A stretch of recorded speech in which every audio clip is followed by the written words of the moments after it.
Assalamualaikum dan salam sejahtera. Petikan ini daripada Facebook page Pertubuhan Gagasan Inovasi Rakyat Malaysia. Perkembangan terkini, Throwback 4 Ramadan.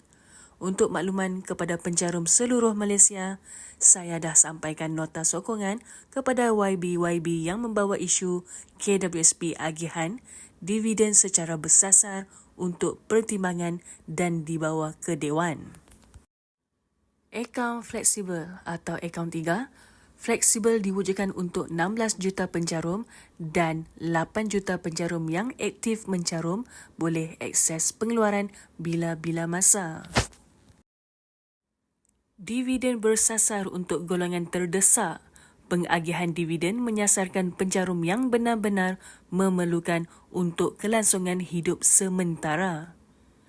Suri rumah, ibu tunggal tanpa pendapatan tetap, pekerja kehilangan pekerjaan, peniaga mikro bekerja sendiri, pekerja GIG rentan B40 dan M40, pekerja tetap B40 dan M40 pendapatan rendah RM4,000 ke bawah dan pesakit kritikal.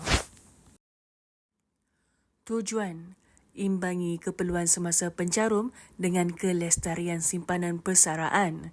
Pendekatan bersasar bukan pilih kasih tetapi memastikan dana persaraan kekal lestari. Nota penting.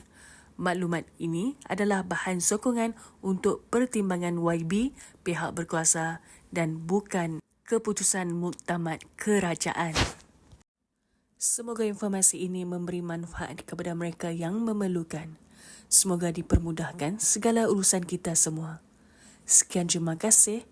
Assalamualaikum.